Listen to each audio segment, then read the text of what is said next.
Absolutely. I do get really fed up with people who are saying, like, oh, this is just a transphobic government, you don't care about trans people.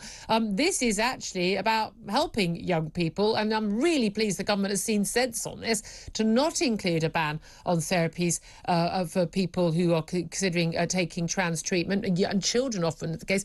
Explain to us why there is a good reason not to include trans therapies in this ban.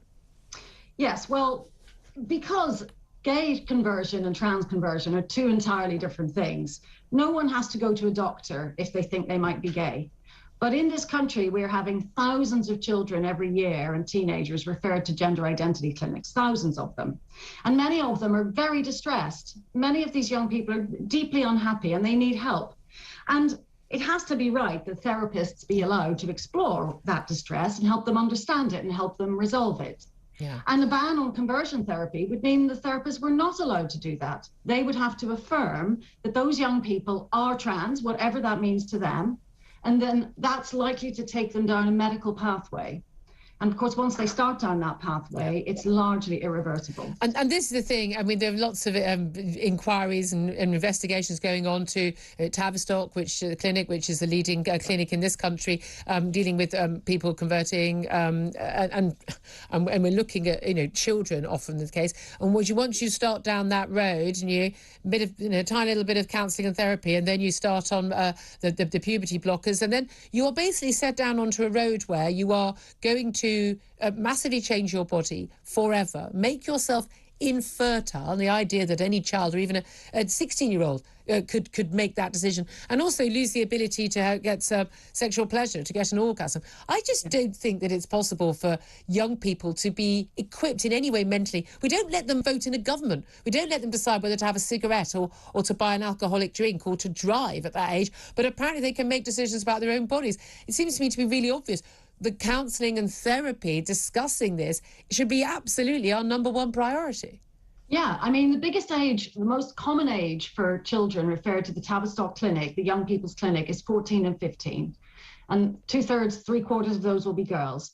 And what we know is that many of those girls are actually discovering that they are same-sex attracted. Yeah. So what happens is that if you do not allow exploration of that feelings, you're actually taking potentially lesbian young women and you're converting them. You're stopping them. So, we're all opposed to this idea that you can pray away the gay, but actually if this ban were to go ahead, then we're in danger of transing away the gay instead. Yeah. And again, we know that lots of young people find their teenage years very troubling and confusing. It's about their own identity, what kind of person they want to be, their friendships. They're troubled by the changes in their body, lots of hormonal changes, stresses of exams, and might be being bullied, or as you say, or thinking they may be gay or bi. And it's extraordinary that people think that the solution is, oh, well, you must be born into the wrong body.